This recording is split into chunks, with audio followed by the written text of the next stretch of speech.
All right, here we are, back for another ride. We are at Daisy Hill. We've come back to ride Flying Cloud, which I did a few months ago, probably about 9 months ago now. It's a new trail that opened. At the time, it was one of Daisy Hill's finest. Lots of fast, flowy jumps, rollers, doubles, berms. It was an absolute treat to ride.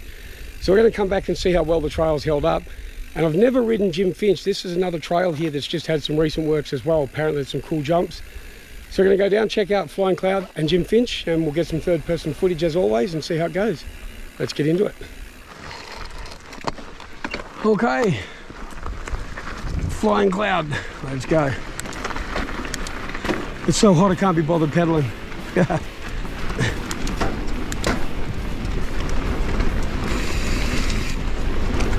Some speed because I used a couple of doubles to start with here, if I remember. Nice. I should have gone a little bit quicker on that one. Next run, we will. Into the berm, remember that one, nice.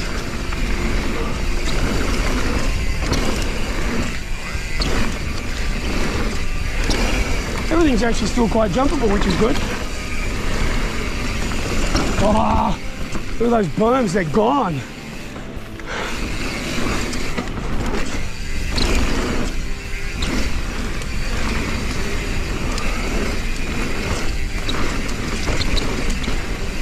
The rock gardens through here. That's nice, that. Enjoy that one.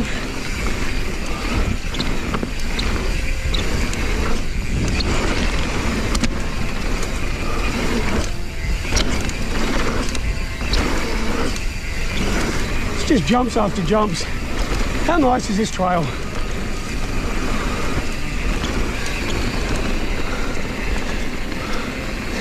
And there at the end. I am exhausted. Big time. Whew.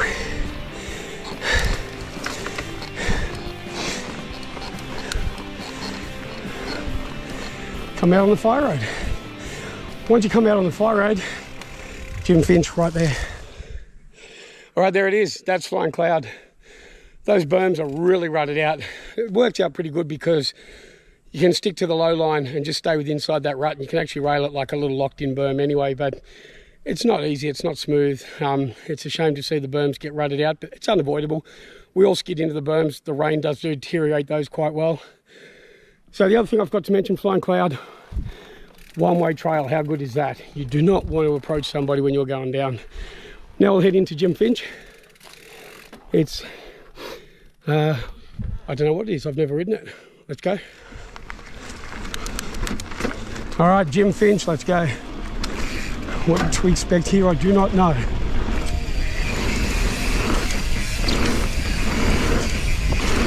Heaps of little doubles, always good fun. Whoa, a bit sharpy on that one. Oh, nice fresh berms. Doubles. Need to get more speed.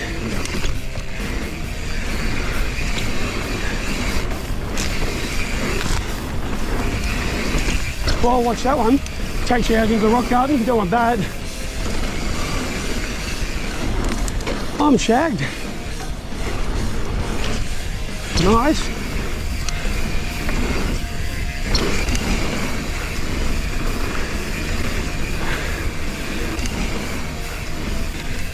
Yep. No, I got nothing today.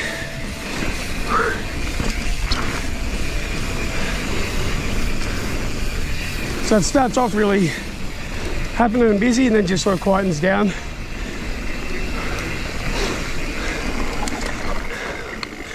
And that's the end of Jim Finch.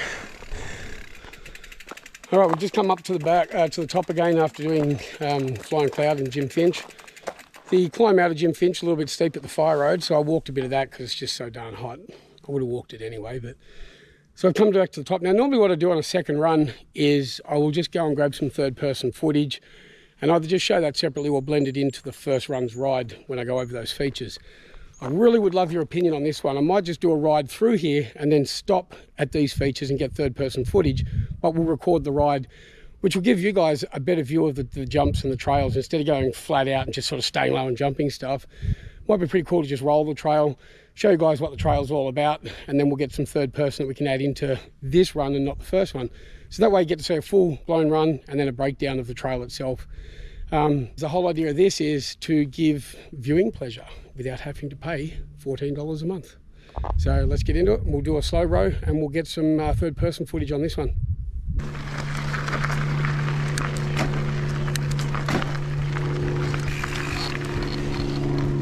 All right, we're into it, Flying Cloud again. I won't bother with these first two. And I'll keep complaining about it being so darn hot, but it really is. This is flat ground, takes a bit of energy and effort to get the distance for these. They are actually big jumps. As I said, they may not look it on the first run, but got a couple of bike lengths on that one. And this booty here would be 3 bike lengths right there. We'll come down further. Got some pretty neat little doubles here. You jump down into that. That was great, that was. And then this one into the perm. Pretty neat little double into that right-hander there. I like that. Same with that one there.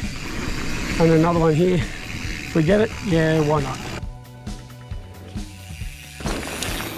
Well, back into it. My Hero 10 that I've got strapped on the chesty here. It's so hot that it keeps switching off of me. I've never had that drama. I know it's a known thing, but I've never had it before.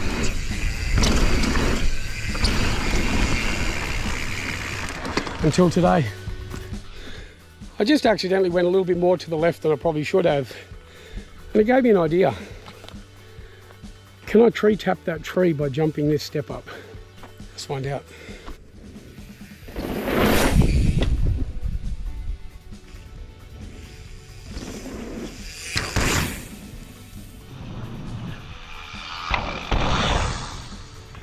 Alrighty, there it is. Did something on the bike today that I never did yesterday. The plan was to tag that tree, not fucking case it. So a little bit misjudged there, but that's cool. I did what I wanted to do. Let's continue. What I like to do when I ride, just look for things to do on a trail. You can always mix things up and make it more exciting. And as I say, in turn, really up your skills, up your game when you ride. So I come through here. See this rock garden, I know before I jumped it, down to there, that's what you would do. This is too hard to roll through. So you don't want to be rolling through anything like that, not at all. That's tech. I'd rather just clear it, land down there somewhere. I say trust your bike, trust your tires, trust your suspension. That's a smooth landing just past that big rock crest right there. All right, we're at the rock garden here. There's a line and a B line. I see when riders do take this one, they're always going through that little gap right there and just sort of rolling around. There's 2 options here. The easiest one, without a doubt, is to go straight off this part here and then just land yourself just past that rock right there. It's a nice, smooth little rollout. Problem is, if you're going fast, you're going to overshoot that and it may not be as nice as you want. I'm going to suggest going off here and landing down on that rock right there. Where's that big one? I can't see it in here. So just past that, there's a nice little landing there. If you pick your line, you roll down and through that, I think things will work out really neat. Let's try that.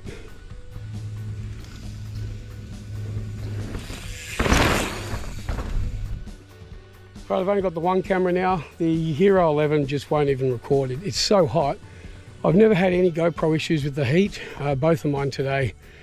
And it's only a short ride in the forest, so that's just an example of just how hot it is. Hopefully the Hero 10 will hold on and get this footage.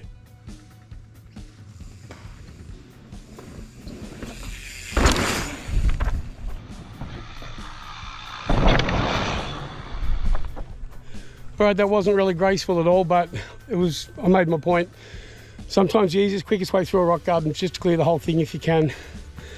And with that rock garden there, it's not gnarly, it's not aggressive, it's just a nice little drop off, let the speed carry you. So much easier, faster, smoother and safer than trying to go slow through it. Let's continue. All right, more rock garden. This is pretty neat. I would love to tail tap that rock there. I'll come back and do that another day when I've got the energy and it's not so darn hot. We are into our first week of autumn now, so the beauty is things are starting to cool down now, which will be good. It's really all there is through this trail now anyhow. So that's all for this one. Thanks for the support. Appreciate you watching. Do something on that bike today that you never did yesterday. Stay safe, stay rad. We'll see you on the next one.